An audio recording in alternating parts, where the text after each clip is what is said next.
یہ سمجھتے تھے شام پر عذاب آیا ہے، شام میں زلزلہ آیا، ہمارے ہاں زلزلہ نہیں آئے گا. ہمارے یہ بھول گئے تھے کہ اللہ کی تمہارے ساتھ کوئی رشتہ داری نہیں ہے. جس طرح اللہ تعالیٰ وہاں ابتلا اور آزمائش لا سکتا ہے، اس مسجد کے نیچے سے بھی زلزلہ برپا ہو سکتا ہے، یہ بستیاں بھی اجاڑ ہو سکتی ہیں. ہم کس خوشگمانی میں مبتلا ہیں، کس غلط فہمی میں مبتلا ہیں. ہم کیا سمجھتے ہیں کہ اللہ ہم کچھ بھی کرتے رہے اللہ ہم سے باس پرس نہیں کرے گا. ان الحمد للہ نحمده ونستعینه ونستغفره ونؤمن به ونتوکل علیہ ونعوذ باللہ من شرور انفسنا ومن سیئات اعمالنا من يهده الله فلا مضل له ومن يضلل فلا هادي له ونشهد ان لا اله الا الله وحده لا شريك له ونشهد ان محمدا عبده ورسوله. اما بعد، قال الله تبارك وتعالى في القرآن المجيد والفرقان الحميد: اعوذ بالله من الشيطان الرجيم، بسم الله الرحمن الرحيم. وما منعنا ان نرسل بالآيات الا ان كذب بها الاولون وآتينا ثمود الناقة مبصرة فظلموا بها وما نرسل بالآيات الا تخويفا. صدق الله العظيم. رب اشرح لي صدري ويسر لي امري واحلل عقدة من لساني يفقهوا قولي. ربی وفقنی لما تحب و ترضا. محترم بزرگوں، دوستوں اور ساتھیوں، اللہ رب العزت ارشاد فرماتا ہے کہ نشانیاں بھیجنے سے ہمیں جس چیز نے روکا وہ یہ بات تھی کہ نشانیوں کو دیکھ کر بھی پچھلے لوگ باز نہیں آئے، ان کو جھٹلایا، ڈھیٹ بنے رہے، اپنی روش کو انہوں نے بدلا نہیں. الا ان کذب بها الاولون. اور مثال کے طور پر ہم نے قوم صالح، سمود کی جو قوم تھی، ان کو ہم نے پہاڑ پھٹ کر ایک اونٹنی برآمد ہوئی وہ نشانی دی تھی، وہ دکھائی تھی اپنی قدرت کی، چشم کشا نشانی. تو مگر انجام کیا ہوا؟ تو ان لوگوں نے اس پر ظلم ڈھایا، اس کی کما حقہ پذیرائی نہ کی، اس کو دیکھ کر اپنے طرز عمل سے باز نہیں آئے، چنانچہ ہم نے انہیں ہلاک کیا. اور ہمارا معاملہ یہ ہے کہ ہم نشانیاں جو بھیجتے ہیں وہ ڈرانے کے لیے بھیجتے ہیں. وما نرسل بالآیات الا تخویفا، لرزہ براندام کر دینے کے لیے بھیجتے ہیں. انسان اپنی فطرت کے لحاظ سے کمزور پیدا کیا گیا ہے. وَخُلِقَ الْإِنسَانُ ضَعِيفًا. اللہ الذی خلقکم من ضعف، اللہ نے تمہیں کمزور بنایا. ثم جعل من بعد ضعف قوة، لیکن اس کے بعد جوانی اور چڑھتی عمر کے ساتھ کچھ طاقت، کچھ توانائی بخشی. ثم جعل من بعد قوة ضعفا وشیبا، لیکن پھر تمہیں جوانی کے بعد پھر کمزوری اور بڑھاپے میں مبتلا کیا. یخلق ما یشاء، وہ جیسا چاہے پیدا کرتا ہے، جیسا چاہے بناتا ہے. وہو العلیم القدیر، وہ جاننے والا ہے، وہ قدرت رکھنے والا ہے.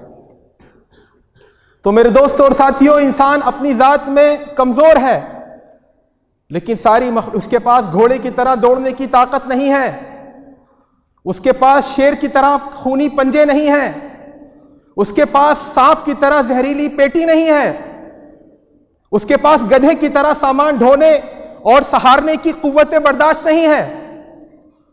اس کے باوجود تمام مخلوقات میں سب سے زیادہ اگر کوئی مخلوق نڈر ہوتی ہے اللہ کے عذاب سے، بے فکر ہو جاتی ہے اللہ کے عذاب سے، تو وہ یہی انسان ہے.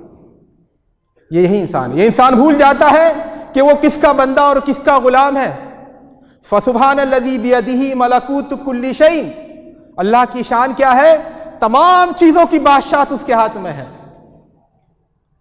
من بیدہ ملکوت کل شیء وہو یجیر ولا یجار علیہ، ہر چیز کا وہ بادشاہ ہے، جس کو چاہے پناہ دے، لیکن اس کے خلاف کسی کو پناہ دینے کی ہمت نہیں ہوتی. بادشاہت، فرما روائی کا اقتدار اس کے ہاتھ میں. الا لہ الخلق والامر، اسی نے پیدا کیا ہے، اسی کی چلے گی. قل اللہم مالک الملک تؤتی الملک من تشاء وتنزع الملک ممن تشاء وتعز من تشاء وتذل من تشاء بیدک الخیر، اے اللہ تو تیرے ہاتھ میں بادشاہت ہے، جس کو چاہے تو عزت دیتا ہے، جس کو چاہے تو ذلیل کر دیتا ہے، پوری بھلائی تیرے ہاتھ میں ہے، تو ہر چیز پر قدرت رکھتا ہے۔ یدبر الامر من السماء الى الارض، آسمان سے زمین تک اسی کا نظام چل رہا ہے، اس کی اجازت کے بغیر کوئی پتا کھڑکتا نہیں ہے، اس کی اجازت کے بغیر ہوا نہیں چلتی ہے، اس کی اجازت کے بغیر پانی برستا نہیں ہے۔ وما قدر اللہ حق قدرہ، لیکن ان بندوں نے اللہ کی قدر نہ جانی جیسے کہ قدر جاننے کا حق تھا۔ والارض جمیعا قبضتہ یوم القیامہ، یہ دنیا اللہ کی مٹھی میں ہوگی روز قیامت۔ والسماء مطویات بیمینہ، اور یہ آسمان لپٹ کر اس کے سیدھے ہاتھ میں ہوں گے۔ فسبحانہ وتعالی عما یشرکون، اللہ پاک ہے ان چیزوں سے جو یہ اس کے ساتھ شریک کرتے ہیں۔ اللہ کو چھوڑ کر دوسری ہستیوں کی طرف تم جاتے ہو، دوسرے سہاروں کو تم پکڑتے ہو، ان کی حیثیت کیا ہے؟ اتخذوا من دونہ آلہہ لا یخلقون شیئا وہم یخلقون، انہوں نے اللہ کو چھوڑ کر دوسرے معبود بنا رکھے ہیں، ان کی حیثیت کیا ہے؟ وہ کچھ پیدا نہیں کر سکتے بلکہ وہ خود پیدا کیے گئے ہیں۔ ولا یملکون لانفسہم ضرا ولا نفعا، اپنے لیے یہ اپنے نقصان کے مالک نہیں ہیں۔ انسان خوشگماری میں مبتلا ہے، میں خودکشی کر سکتا ہوں، میں چاہوں اپنا ہاتھ کاٹ سکتا ہوں۔ اللہ تعالیٰ کا لا یملکون لانفسہم ضرا ولا نفعا، نہ نفع کے مالک ہے نہ نقصان کے مالک ہے۔ ولا یملکون موتا ولا حیاتا ولا نشورا، نہ زندگی اور موت اور دوبارہ زندگی کے مالک ہیں۔ یا ایھا الناس ضرب مثل فاستمعوا لہ، اے لوگوں ایک مثال بیان کی جاتی ہے، غور سے سننا۔ ان الذین تدعون من دون اللہ لن یخلقوا ذبابا ولو اجتمعوا لہ، تم جن لوگوں کو پکارتے ہو اللہ کو چھوڑ کر، اگر وہ اکٹھے ہو کر بھی کوشش کریں ایک مکھی کو پیدا کرنے کی، ایک مکھی کو بنانے کی، تو بنا نہیں سکتے، چاہے وہ سب ایک دوسرے کی مدد کرنے پر آ جائیں۔ وَإِن يَسْلُبْهُمُ الذُّبَابُ شَيْئًا لَا يَسْتَنقِذُوهُ مِنْهُ، اور اگر مکھی کوئی چیز ان سے لے کر بھاگتی ہے تو اس سے چھٹا نہیں پاتے، اسے روک نہیں پاتے۔ ضعف الطالب والمطلوب، پکارنے والا بھی کمزور اور جس کو پکار رہے ہیں وہ بھی کمزور۔ یہ اللہ کی شان ہے، یہ اللہ کی قدرت ہے، لیکن بندے انسان اپنی اکڑ میں، اپنی خودرائی میں، اپنے غرور نفس میں، یا ایھا الانسان ما غرک بربک الکریم، اے انسان، اے کمزور انسان، تجھے تیرے رب سے غافل کر کے کس نے مغرور بنا دیا؟ کیا ہے تیرے پاس؟ تو ہے کون ہمارے سامنے؟ تیری اوقات اور تیری بساط کیا ہے؟ اللہ کے نافرمان بندے نافرمانی کرتے رہے، سرکشی اور سرتابی کرتے رہے، انجام کیا ہوا؟ وہ دو صفائے ہستی سے مٹا دیے گئے، ختم کر دیے گئے۔ فَدَمْدَمَ عَلَيْهِمْ رَبُّهُمْ بِذَنبِهِمْ فَسَوَّاهَا وَلَا يَخَافُ عُقْبَاهَا، اللہ نے ان کو کوچ کوچ کر مار دیا، تہس نہس کر دیا، اور اللہ کو کسی کے انجام کی پرواہ نہیں ہوتی، آگے کیا ہوگا دیکھا جائے گا۔ وَلَا يَخَافُ عُقْبَاهَا کم ترکوا من جنات وعیون، جو سرکشی کرنے والے تھے اپنے پیچھے کیا چھوڑ گئے؟ انہوں نے اپنے پیچھے چھوڑ دیے نہ جانے کتنے باغات، نہ جانے کتنے چشمے، وزروع ومقام کریم، اور کتنی کھیتیاں لہلہاتی ہوئی چھوڑ کے چلے گئے۔ ومقام کریم، بڑے بڑی پکنک اسپاٹ، بڑی بڑی سہرگاہیں، بڑے بڑے محلات پیچھے چھوڑ کر چلے گئے۔ ونعمت کانوا فیہا فاکہین، اور جن نعمتوں میں گلچھرے اڑا رہے تھے وہ بھی یہی پڑے رہ گئے۔ آگے اللہ تعالیٰ کہہ رہا ہے فما بکت علیہم السماء والارض وما كانوا منظرین، وہ ایسے چلے گئے، نہ آسمان ان پر رویا، نہ زمین ان پر روئی، نہ کسی نے ان کی آس لگائی، کہاں گئے کہاں، کوئی نہیں پوچھتا۔ انسان کی بدقسمتی یہ ہے، جیتا ہے یہ سمجھ کر جیتا ہے میرے لیے دنیا بنی ہے، میں نے رہوں گا تو پتہ نہیں کیا ہو جائے گا، میرے لیے آسمان برستا ہے، میرے لیے ہوائیں چلتی ہیں، یہ دنیا کا حسن و جمال میرے لیے۔ ارے تو ہے کیا؟ جیتا ہے تو ایسے جیتا ہے جیسے کبھی مرے گا نہیں، اور مر جاتا ہے تو ایسا رہتا ہے جیسے کبھی جیا تھا نہیں، ختم ہو جاتا ہے، مٹ جاتی ہے اس کی ہستی۔ وَكَمْ أَهْلَكْنَا مِنْ قَرْيَةٍ بَطِرَتْ مَعِيشَتَهَا فَتِلْكَ مَسَاكِنُهُمْ لَمْ تُسْكَنْ مِنْ بَعْدِهِمْ إِلَّا قَلِيلًا وَكُنَّا نَحْنُ الْوَارِثِينَ، اور نہ جانے کتنی بستیوں کو ہم نے ہلاک کیا، تباہ و برباد کیا۔ انہیں اپنی معیشت پر عقل پیدا ہو گئی تھی، اپنی دولت پر گھمنڈ تھا، اپنے اقتدار کا گھمنڈ تھا، اپنے سماجی اسٹیٹس کا گھمنڈ تھا۔ دیکھو ان کے گھر کھنڈرات پڑے ہیں، لم تسکن من بعدہم الا قلیلا، ان کے بعد رہنے والا کوئی نہیں ہوا ان میں۔ وَكُنَّا نَحْنُ الْوَارِثِينَ، ہم وارث ہوئے دنیا کے، دنیا ہماری بنائی ہوئی ہے، تم کیا لینے آ گئے یہاں پر؟ تمہاری حیثیت کیا ہے؟ تمہاری اوقات کیا ہے؟ اللہ رب العزت کے سامنے تم سینہ زوری کرتے ہو، تم اکڑتے ہو، تم نافرمانیاں کرتے ہو۔ اللہ رب العزت دوسری جگہ فرمایا وَبِئْرٍ مُعَطَّلَةٍ وَقَصْرٍ مَشِيدٍ، کتنے ہی بنے بنائے کنویں چھوڑ کر چلے گئے لوگ، کتنے ہی بنے بنائے محل چھوڑ کر چلے گئے۔ تو میرے دوست اور ساتھیوں، اللہ رب العزت کی شان اور شوکت نہیں پہچانی انسانوں نے، ان کے سامنے اکڑ دکھائی، نتیجہ یہ ہوا اللہ رب العزت نے ان کو صفحہ ہستی سے مٹا دیا۔ فَكُلًّا أَخَذْنَا بِذَنبِهِ، ہم نے ہر ایک کو اس کے گناہ کی پاداش میں پکڑا۔ فَمِنْهُمْ مَنْ أَرْسَلْنَا عَلَيْهِ حَاصِبًا، کسی پر ہم نے تیز آندھی کا عذاب بھیجا۔ وَمِنْهُمْ مَنْ أَخَذَتْهُ الصَّيْحَةُ، بہت سے لوگ چیخ آئی، ان سے دماغ کی نسیں پھٹ گئیں اور وہ ہلاک ہو گئے۔ وَمِنْهُمْ مَنْ خَسَفْنَا بِهِ الْأَرْضَ، اور کسی کو ہم نے زمین میں دھسا دیا۔ وَمِنْهُمْ مَنْ أَغْرَقْنَا، اور کسی کو ہم نے سیلاب میں ڈبو دیا۔ وَمَا كَانَ اللَّهُ لِيَظْلِمَهُمْ وَلَكِنْ كَانُوا أَنفُسَهُمْ يَظْلِمُونَ، ہمیں سب کرتے ہوئے اچھا نہیں لگا، ہم نے یہ تماشا نہیں کیا، ہم ایسے نہیں تھے کہ ان پر ظلم ڈھاتے، بلکہ وہ خود اپنے اوپر ظلم ڈھا رہے تھے۔ انہوں نے اپنا مقصد وجود بھلا دیا تھا، زمین پر رہنے کا اپنا وجہ جواز ختم کر دی تھی۔ یہاں پر بندگی کے بجائے فرعون بن گئے تھے، کہتے تھے انا ربکم الاعلی، میں ہوں سب سے بڑا رب۔ فرعون بادشاہ تھا، اس نے علانیہ کہا ہم بھی تو اپنے اندر فرعون لیے بیٹھے ہیں، فرعون کی حکومت تھی پورے ملک مصر پر، الیس لی ملک مصر، دیکھیں میرے پاس مصر کی بادشاہت ہے۔ ہمارا نفس کہتا ہے الیس لی ملک ھذا البدن، میرے جسم پر میری مرضی نہیں چلے گی، میں جو چاہے کھاؤں، میں جو چاہے پہنوں، میں جو چاہے دیکھوں، میں جو چاہے سنوں، میں جدھر چاہے جاؤں، میں جو چاہے پکڑوں، میں جیسے چاہے کماؤں، میں جیسے چاہے خرچ کروں، یہی فرعونیت۔ انا ربکم العالمین، انا ربکم الاعلی، میں تمہارا سب سے بڑا رب ہوں، مجھ سے سپریم کون ہے؟ تو میرے دوست اور ساتھیوں، انسان نے بار بار نافرمانی کی اللہ رب العزت کی، اور اللہ رب العزت نے بار بار اس کو اس کا انجام دکھایا۔ اس امت مسلمہ سے بھی کہا گیا، اللہ کے نبی صلی اللہ علیہ وسلم کی بعثت کے بعد لوگوں سے بھی کہا گیا سَنُرِيهِمْ آيَاتِنَا فِي الْآفَاقِ وَفِي أَنفُسِهِمْ حَتَّى يَتَبَيَّنَ لَهُمْ أَنَّهُ الْحَقُّ، ہم انہیں اپنی نشانیاں دکھائیں گے، باہر بھی ان کے اندر بھی، یہاں تک کہ واضح ہو جائے حق یہی ہے جو محمد صلی اللہ علیہ وسلم پیغام لے کر آئے ہیں۔ قُلِ انظُرُوا مَاذَا فِي السَّمَاوَاتِ وَالْأَرْضِ وَمَا تُغْنِي الْآيَاتُ وَالنُّذُرُ عَنْ قَوْمٍ لَا يُؤْمِنُونَ، ان سے کہو آسمان اور زمین کی نشانیاں دیکھیں لیکن ان کو کوئی فائدہ نہیں ہوگا۔ کیوں؟ وَمَا تُغْنِي الْآيَاتُ وَالنُّذُرُ، یہ نشانیاں اور یہ اللہ کے ڈراوے فائدہ نہیں پہنچاتے ان لوگوں کو جو ایمان نہیں لانا چاہتے، جو سدھرنا نہیں چاہتے، جو ماننا نہیں چاہتے، جو بدلنا نہیں چاہتے، ورنہ نشانیاں کچھ کم ہیں اللہ کی قدرت کی۔ وَكَأَيٍّ مِّنْ آيَةٍ يَمُرُّونَ عَلَيْهَا فِي السَّمَاوَاتِ وَالْأَرْضِ يَمُرُّونَ عَلَيْهَا وَهُمْ عَنْهَا مُعْرِضُونَ، اللہ کی بے شمار نشانیاں آسمانوں میں اور زمین میں جس پر سے گزرتے ہیں لیکن اعراض کرتے گزرتے ہیں، بے توجہی کے ساتھ، بے دھیانی کے ساتھ، بے فکری کے ساتھ۔ تو میرے دوستوں اور ساتھیوں، اللہ رب العزت کی جب سرکشی ہوتی ہے، جب نافرمانی ہوتی ہے تو اللہ اپنا جلال کا مظاہرہ کرتا ہے، اپنی قدرت کی نشانیاں دکھاتا ہے اور انسان کو اس کی بے بسی کا احساس کراتا ہے کہ تو لاچار ہے، تو مجبور ہے، تو بندہ ہے، تو بے بس ہے، میرے سامنے مت اترا، میرے سامنے تو اکڑ مت دکھا۔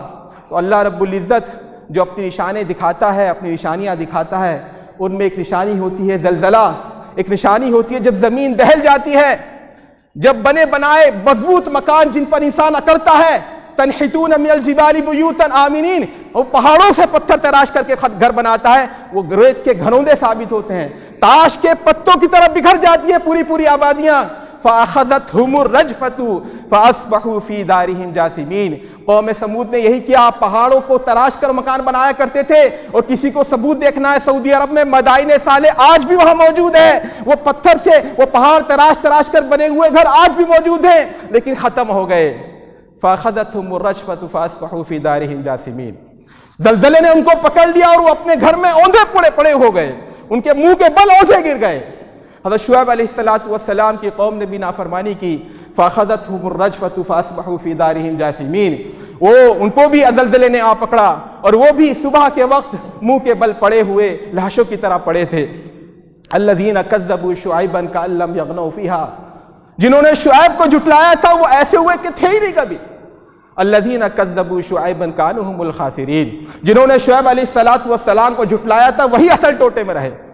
دنیا کہتی ہے تم نقصان میں ہو، دنیا کے مزے چھوڑ رہے ہو، حرام حلال کی کمائی چھوڑ رہے ہو، فائدے چھوڑ رہے ہو، نوٹوں کے بنڈل چھوڑ رہے ہو، بڑی بڑی عمارتیں چھوڑ رہے ہو، آخرت کے لیے، دین کے لیے۔ اللہ کہہ رہے کیا تم ٹوٹے میں ہو؟ اللہ تعالیٰ کہہ رہے ہیں ٹوٹے میں یہ لوگ تھے جنہوں نے حضرت شعیب علیہ السلام کی تکذیب کی۔ تو میرے دوستوں اور ساتھیوں، یہ زلزلہ ایک وہ زلزلہ ہے جو اللہ کی شان کے طور پر ظاہر ہوتا ہے، اور ایک وہ عظیم الشان زلزلہ ہوگا جو قیامت سے پہلے آئے گا۔ یوم ترجف الراجفہ تتبعها الرادفہ قلوب یومئذ واجفہ ابصارها خاشعہ، جب ایک لرزہ دینے والا زلزلہ آئے گا، اس کے بعد پھر دوسرا زلزلہ آئے گا، دل پھٹ جائیں گے اور آنکھیں پتھرا جائیں گی۔ اس وقت تمہارا حال کیا ہوگا؟ اذا زلزلت الارض زلزالها واخرجت الارض اثقالها وقال الانسان ما لها یومئذ تحدث اخبارها، جب زمین ہلا دی جائے گی بری طرح سے، اور اس کے اندر جو بوجھ دبا ہوا ہے وہ نکال کر باہر پھینکے گی، جوالا مکھی پھٹیں گے۔ وقال الانسان ما لها، انسان کہے گا یہ اچانک کیا ہو گیا اس کو؟ بأن رب یومئذ تحدث اخبارها، اس روز یہ دنیا بتائے گی لوگوں نے کیا کیا کیا، کیونکہ رب نے اس کو ایسا کرنے کا حکم دیا ہوگا۔ یا ایھا الناس اتقوا ربکم ان زلزلۃ الساعۃ شیء عظیم، اے لوگو اللہ سے ڈرو، سبق لو، اپنی زندگی میں تبدیلی لاؤ، اپنے آپ کو بدلو، بے شک قیامت کا زلزلہ بہت بڑی چیز ہے۔ یوم ترونها تذہل کل مرضعۃ عما ارضعت، جس روز تم قیامت کا زلزلہ دیکھو گے اس روز ہر دودھ پلانے والی اپنے شیرخوار بچے سے بے پرواہ ہو جائے گی۔ وتضع کل ذات حمل حملها، اور ہر پیٹ والی عورت اپنے ڈر کے مارے، خوف کے مارے اپنے پیٹ سے بچہ نکل جائے گا، اس کا حمل گر جائے گا۔ وَتَرَى النَّاسَ سُكَارَى، اور اے مخاطب تو اس دن دیکھے گا لوگ الٹ رہے ہیں، پلٹ رہے ہیں، گر رہے ہیں، لڑکھڑا رہے ہیں، بھٹک رہے ہیں، ٹامک ٹوئیاں مار رہے ہیں۔ کیوں؟ ایسا لگے گا کہ شاید کہ نشے میں ہیں۔ وَمَا هُمْ بِسُكَارَى، مگر وہ نشے میں نہیں ہوں گے۔ وَلَكِنَّ عَذَابَ اللَّهِ شَدِيدٌ، یہ اللہ کا عذاب ہے جو شدید ہوگا۔ تو زلزلہ بھی اللہ کی ایک شان ہے، اور جب انسانوں کی طرف سے نافرمانی بڑھتی ہے تو اللہ تعالیٰ اپنی شان کا مظاہرہ کرتا ہے۔ ابھی کچھ روز پہلے ہم نے دیکھا کہ شام اور ترکی کے بارڈر کے متصل علاقے میں ایک خطرناک زلزلہ آیا، جس میں ہزاروں معصوم بچے، ہزاروں عورتیں، ہزاروں مرد، ہزاروں بوڑھے شہید ہو گئے۔ 35,000 کا انومان ہے ابھی تک، اس سے زیادہ بھی تعداد ہو سکتی ہے۔ ہم نے اس تباہ کاری کو دیکھا، اس کے باوجود ہم نے اہل شام کے صبر و استقامت کو دیکھا۔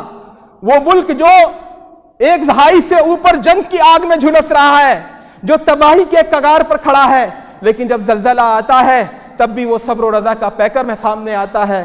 ہم نے اس باپ کو بھی دیکھا جو 24 گھنٹے تک اپنی بیٹی کا ہاتھ تھامے، جو ملبے میں دبی ہوئی تھی، بیٹھا رہا اس انتظار میں کہ شاید وہ زندہ نکل آئے گی۔ ہم نے اس بھائی کو بھی دیکھا جس کے گھر کے 12 افراد مر چکے تھے، لیکن اس کے باوجود کہہ رہا تھا کہ ہمارے اس غم نے ہماری کمر توڑ دی ہے، لیکن الحمدللہ علی کل حال، ہم اللہ کا شکر ادا کرتے ہیں ہر حال میں۔ ہم نے اس بھائی کو بھی دیکھا جس کے 2 بچے شہید ہو گئے تھے، اس نے دونوں کو اپنی گود میں لے کر کے وہ درود و سلام پڑھ رہا تھا۔ ہم نے اس بہن کو بھی دیکھا جو ملبے میں دبی ہوئی تھی، اور اس کا چھوٹا بھائی اس کے پاس تھا، اور وہ کہنے والوں سے کہہ رہی تھی میرے چھوٹے بھائی کو نکال دو، میں زندگی بھر تمہاری نوکرانی بنوں گی۔ ہم نے یہ سب نظارے دیکھے۔ ہم نے اس چھوٹی بہن کو بھی دیکھا جو 3 دن کے بعد ملبے سے برآمد ہوئی تو بے ہوشی کے عالم میں، غنودگی کے عالم میں کہہ رہی تھی ہائے رے میری نمازیں کتنی فوت ہو گئیں، ہائے رے میری نمازیں کتنی فوت ہو گئیں۔ میرے دوستوں اور ساتھیوں، اللہ تعالیٰ اپنے نیک بندوں کو بھی آزماتا ہے۔ غزوہ احد کے موقع پر صحابہ کرام کی بڑی تعداد شہید ہوئی، 70 صحابہ کرام شہید ہوئے۔ ایک غم کا ماحول تھا، رنج کا ماحول تھا، لوگ کہہ رہے تھے کیا ہم باطل پر ہیں، کیا ہم حق پر نہیں ہیں، اتنی بڑی تعداد ہماری کیوں وفات پا گئی، کیوں شہید ہو گئی۔ اس وقت اللہ رب العزت نے آیت نازل کی اور فرمایا وَتِلْكَ الْأَيَّامُ نُدَاوِلُهَا بَيْنَ النَّاسِ، یہ تو زمانے کا الٹ پھیر ہم کرتے رہتے ہیں لوگوں کے درمیان، کبھی کسی کو غلبہ حاصل ہوتا ہے، کبھی کسی کو غلبہ حاصل ہوتا ہے، یہ ہماری حکمت اور ہماری مشیت کے تحت ہوتا ہے۔ وَلِيَعْلَمَ اللَّهُ الَّذِينَ آمَنُوا مِنْكُمْ، اور تاکہ اللہ جان لے، فرق معلوم ہو جائے کون سچے ایمان والے ہیں۔ یہ کوڑا کرکٹ جو جمع ہے امت مسلمہ کے نام پر، اس کی ہم چھٹائی کرنا چاہتے ہیں۔ وَلِيَعْلَمَ اللَّهُ الَّذِينَ آمَنُوا مِنْكُمْ وَيَتَّخِذَ مِنْكُمْ شُهَدَاءَ، اور تم میں سے جو صحیح نیت کے ساتھ اسلام پر رہتے ہوئے اللہ کی بندگی کے رویے پر رہتے ہوئے شہید ہو گئے، اللہ تعالیٰ ان کو شہادت کا منصب دینا چاہتا ہے۔ یہ بھی ایک حکمت ہے اللہ تعالیٰ کی طرف سے ابتلاء اور آزمائش کی۔ واللہ لا يحب الظالمین، اور ظالموں کو اللہ تعالیٰ پسند نہیں کرتا۔ وَلِيُمَحِّصَ اللَّهُ الَّذِينَ آمَنُوا، اور ایک حکمت یہ بیان فرمائی کہ اللہ تعالیٰ پرج کرنا چاہتا ہے، پاک کرنا چاہتا ہے، گناہوں سے معاف کرانا چاہتا ہے۔ اللہ کے نبی صلی اللہ علیہ وسلم کی حدیث ہے، من یرید اللہ بہ خیرا یفقہہ فی الدین ومن یرید اللہ بہ خیرا یصب منہ، اللہ تعالیٰ اپنے جس بندے کے ساتھ خیر کا ارادہ کرتا ہے تو اس کو کسی نہ کسی آزمائش میں مبتلا کر دیتا ہے۔ اشد الناس بلاء الانبیاء ثم الامثل فالامثل، سب سے زیادہ جو آزمایا جاتا ہے انبیاء کو آزمایا جاتا ہے، پھر جو ان کے نقش قدم پر زیادہ سے زیادہ چلے۔ تو اللہ کے رسول صلی اللہ علیہ وسلم نے یہ بھی بتایا کہ اللہ تعالیٰ اپنے بندے کو آزماتا رہتا ہے، یہاں تک کہ آزمائش ہوتے ہوتے ہوتے وہ ایسا بن جاتا ہے کہ زمین پر چلتا ہے اور اس کے اوپر گناہ کا کوئی اثر نہیں ہوتا۔ تو اللہ تعالیٰ یقیناً اس میں بچے بھی تھے جو شہید ہوئے، اس میں معصوم نوجوان بھی تھے، معصوم عورتیں بھی تھیں، ایسے بے گناہ مرد اور مسلمان مرد اور عورت اور بزرگ اور بوڑھے بھی تھے، لیکن ہم سب کے ساتھ حسن ظن رکھتے ہیں، سب کے لیے دعائیں مغفرت کرتے ہیں۔ لیکن مسئلہ یہ ہے کہ اس سے ہم نے کیا سبق لیا؟ کیا ہمارے لیے اس میں کوئی رہنمائی نہیں؟ کیا ہمارے لیے اس میں کوئی پیغام نہیں؟ کیا ہمارے لیے اس میں کوئی سبق نہیں؟ اللہ تعالیٰ نے ہم جیسوں ہی کو سامنے رکھ کر فرمایا وَلَقَدْ أَخَذْنَاهُمْ بِالْعَذَابِ فَمَا اسْتَكَانُوا لِرَبِّهِمْ وَمَا يَتَضَرَّعُونَ، ہم نے ان کو پکڑا تھا، عذاب سے آزمایا تھا، غیر مسلموں کے دلوں میں ان کی نفرت ڈال دی تھی، ان کے نوجوانوں کو کہیں بھی موب لنچنگ ہو رہی تھی، ان کے عبادت خانوں کو توڑا جا رہا تھا، ان کی آبادیاں اکھاڑی جا رہی تھی، بستیاں برباد کی جا رہی تھی، ہم نے ان کو آزمایا تھا، ان کو پکڑا تھا عذاب کے ذریعے۔ فَمَا اسْتَكَانُوا لِرَبِّهِمْ، مگر یہ لوگ نہیں جھکے اللہ کے آگے، نہیں پلٹے رب کی طرف جس کے ہاتھ میں کائنات بھاگے، سیاسی پارٹیوں کی طرف بھاگے نیتاؤں کی طرف بھاگے، دولت کمانے کے لیے بھاگے، دنیا بنانے کے لیے بھاگے، مختلف مادی سہاروں کی طرف بھاگے، نہیں پکڑی تو اللہ رب العزت کی چوکھٹ۔ فَمَا اسْتَكَانُوا لِرَبِّهِمْ وَمَا يَتَضَرَّعُونَ، اور نہ گڑ گڑا کر کبھی مانگے، نہ کبھی رب کے آگے کبھی گڑ گڑائے، ان کی عقل باقی رہی، ڈھیٹ بن گئے تھے یہ لوگ، ان پر عذاب کا کوڑا دیکھتے تھے، عذاب صبح و شام آتا تھا، یہ سمجھتے تھے شام پر عذاب آیا ہے، شام میں زلزلہ آیا، ہمارے ہاں زلزلہ نہیں آئے گا، ہمارے یہ بھول گئے تھے کہ اللہ کی تمہارے ساتھ کوئی رشتہ داری نہیں ہے، جس طرح اللہ تعالیٰ وہاں ابتلاء اور آزمائش لا سکتا ہے، اس مسجد کے نیچے سے بھی زلزلہ برپا ہو سکتا ہے، یہ بستیاں بھی اجاڑ ہو سکتی ہیں۔ ہم کس خوشگمانی میں مبتلا ہیں، کس غلط فہمی میں مبتلا ہیں؟ ہم کیا سمجھتے ہیں کہ اللہ ہم کچھ بھی کرتے رہے اللہ ہم سے باس پرس نہیں کرے گا؟ اللہ رب العزت نے صحابہ کرام کو عذاب سے بچنے کی 2 گارنٹیاں دی تھیں۔ وَمَا كَانَ اللَّهُ لِيُعَذِّبَهُمْ وَأَنْتَ فِيهِمْ وَمَا كَانَ اللَّهُ مُعَذِّبَهُمْ وَهُمْ يَسْتَغْفِرُونَ، 2 گارنٹیاں صحابہ کرام کو حاصل تھی جو سچے اہل ایمان تھے۔ جب بادل دیکھتے تھے تو یہ نہیں کہتے تھے ہاں بہت اچھی بارش ہو، گھبراتے تھے کہیں عذاب نہ ہو۔ جن کی پوری زندگی آخرت روخی تھی، جو آخرت بنانے کے لیے دنیا میں جیتے تھے، ان لوگوں کو اللہ رب العزت نے عذاب الہی سے بچنے کی 2 گارنٹیاں دی تھیں۔ ایک گارنٹی یہ تھی وَمَا كَانَ اللَّهُ لِيُعَذِّبَهُمْ وَأَنْتَ فِيهِمْ، اے محمد جب تک آپ موجود ہیں ہم ان پر عذاب نازل نہیں کریں گے، یہ پہلی گارنٹی تھی۔ اسی وجہ سے صحابہ کرام کہتے ہیں کُنَّا نَتَّقِي بِالنَّبِي صلی اللہ علیہ وسلم، جب جنگ کا میدان ہوتا تھا یا کوئی خوف اور دہشت کا مقام ہوتا تھا، کوئی ڈراوے کی بات ہوتی تھی، تو اللہ کے نبی صلی اللہ علیہ وسلم کے پیچھے جا کر کے اپنے آپ کو محفوظ کرتے تھے، کیونکہ اللہ کا وعدہ تھا کہ جب تک آپ موجود ہیں ہم عذاب نازل نہیں کریں گے۔ تو یہ گارنٹی تو ہمیں حاصل نہیں، یہ گارنٹی ہمیں حاصل نہیں، ہم صحابی نہیں ہیں۔ اللہ کے نبی صلی اللہ علیہ وسلم کا دیدار ہم جیسے ناہنجاروں کے لیے مقدر نہیں تھا، اور صحیح ہے کہ نہیں مقدر تھا۔ ہم جیسے دنیا کے بھوکے، ہم جیسے شہرت کے طلبگار، ہم ایک کڑی زمین کے لیے لڑنے والے، جھوٹے مقدمات دائر کرنے والے، ایک دوسرے کا گریبان کھینچنے والے، ایک دوسرے کی شہرت، عزت اور اس کی خوشی سے حسد کرنے والے، ہم جیسے لوگ مستحق ہیں کہ اللہ تعالیٰ ہمیں چنتا اپنے رسول صلی اللہ علیہ وسلم کی رفاقت کے لیے اور اپنے دین کی اقامت اور نصرت اور حمایت کے لیے، یقیناً ہم مستحق نہیں تھے، یقیناً مستحق نہیں تھے، بلکہ اگر ہم اس زمانے میں ہوتے شاید ابو جہل کے کیمپ میں ہوتے، وہاں پیسے بٹ رہے تھے نا، وہاں حسن کی نمائش تھی، وہاں دنیا کی آسائشیں تھیں، وہ سرکاری نوکریاں تھیں، آسامیاں تھیں، تو ہم کس منہ سے کہہ سکتے ہیں کہ ہم دنیا کو لات مار کے اللہ کے رسول کی طرف آتے اگر ہم ہوتے اس زمانے میں؟ نہیں تھے ہم مستحق، اور صحیح کیا اللہ تعالیٰ نے ہم بدبختوں کو اسی زمانے میں پیدا کیا۔ یہ پہلی گارنٹی ہمیں حاصل نہیں ہے عذاب الہی کی، اللہ کے نبی صلی اللہ علیہ وسلم جا چکے ہیں، دنیا سے پردہ فرما چکے ہیں، البتہ دوسری گارنٹی ملی ہوئی ہے، لیکن اس گارنٹی سے ہمیں فائدہ اٹھانے کی کوئی توفیق نہیں ملتی۔ وَمَا كَانَ اللَّهُ مُعَذِّبَهُمْ وَهُمْ يَسْتَغْفِرُونَ، اور جب تک یہ لوگ استغفار کر رہے ہیں، گناہوں سے توبہ کر رہے ہیں، توبہ اور انابت کا ان کا رویہ ہے، اللہ کی طرف لوٹ رہے ہیں، آخرت کو اپنا مطمئن نظر بنا رہے ہیں، تب تک اللہ تعالیٰ انہیں عذاب نہیں دے گا۔ لیکن جب یہ دونوں چیزیں نہ ہو تو پھر کوئی گارنٹی نہیں ہے عذاب سے بچنے کی۔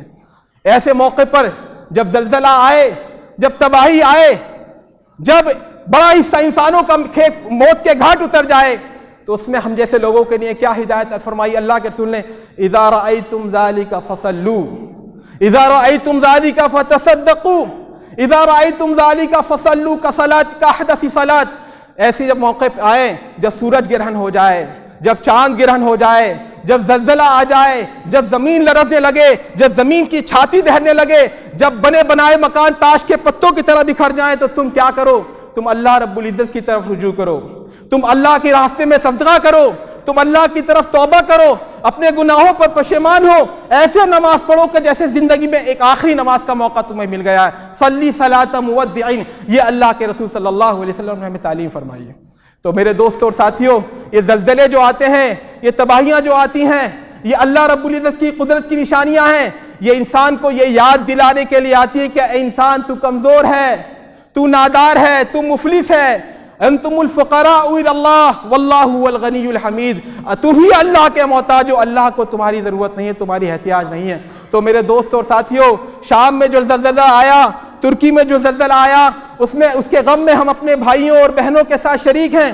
اور صحیح بات یہ ہے، خنجر چلے کسی پہ تڑپتے ہیں ہم امیر، سارے جہاں کا درد ہمارے جگر میں ہے۔ وہ ہمارے بھائی تھے، وہ ہماری بہنیں تھیں، ہمارے بزرگ تھے، لیکن پھر ان کے لیے ہم بے فکر ہو جائیں، پھر سوشل میڈیا پر ان کے فوٹو شیئر کر کے کافی سمجھیں، ان کے لیے کبھی ہمارے لیے ہاتھ دعا کے لیے نہ اٹھیں، ان کے لیے ہماری آنکھوں سے کبھی آنسو نہ بہیں، ان کے لیے ہم اللہ کے دربار میں گڑ گڑائیں اور روئے نہ، تو یہ بہت بڑا لمحہ فکریہ ہے۔ اور اگر اس نشانی کو دیکھنے کے باوجود ہماری اپنی زندگی میں کوئی تبدیلی نہ آئے، کوئی فرق نہ پڑے، جیسے ہم کل تھے ویسے ہی آج رہیں، جیسے ہماری گزشتہ تھا ویسے ہی ہمارا آمدہ رہے، تو پھر میرے دوستوں اور ساتھیوں یاد رکھیے گا، یہ نشانی اللہ رب العزت جس طرح وہاں دکھا سکتا ہے، اسی طرح ہندوستان میں دکھا سکتا ہے، اسی طرح اتر پردیش میں دکھا سکتا ہے، اسی طرح اعظم گڑھ میں دکھا سکتا ہے، اسی طرح ہمارے گھروں کی جڑوں میں دکھا سکتا ہے۔ اللہ کی کسی کے ساتھ رشتہ داری نہیں ہے، جو اللہ کا ہوگا اللہ اس کا ہوگا، اور جو اللہ کے خلاف جائے گا اللہ تعالیٰ اس کو سزا دینے کے لیے مختار اور آزاد ہے، اس کو کوئی روکنے والا نہیں۔ میرے دوستوں اور ساتھیوں، آج ضرورت ہے کہ ہم اللہ کی طرف رجوع کریں، اپنی زندگیوں میں تبدیلیاں لائیں، اللہ سے استغفار کریں، اپنے گناہوں پر معافی چاہیں، جو حرام گناہ ہیں، صریح حرام چیزیں ہیں، ان سے بچیں کم از کم، جو صریح فرض چیزیں ہیں ان پر کم از کم عمل کریں۔ باقی نوافل اور سنن کی بات میں نہیں کرتا، لیکن جو صریح حرام چیزیں ان سے ہماری دامن پاک رہنا چاہیے، ہماری زندگی اس سے خالی رہنی چاہیے۔ اگر ہم اتنا بھی نہیں کر سکتے، کھلی ہوئی حرام چیزیں نہیں چھوڑ سکتے، کھلے ہوئے فرائض ہم ادا نہیں کر سکتے، تو ہمیں مسلمان ہونے کا دعویٰ کرنا زیب نہیں دیتا، اور اللہ تعالیٰ کی رحمت کے ہم خواستگار، اس کی رحمت کے ہم منظور نظر نہیں ہو سکتے، اس کی رحمت کے ہم مستحق نہیں ہو سکتے۔ اللہ تعالیٰ سے دعا ہے ہمیں کہنے سننے زیادہ عمل کی توفیق دے۔ اقول قولی ھذا واستغفر اللہ لی ولکم ولسائر المسلمین فاستغفروہ انہ هو الغفور الرحیم۔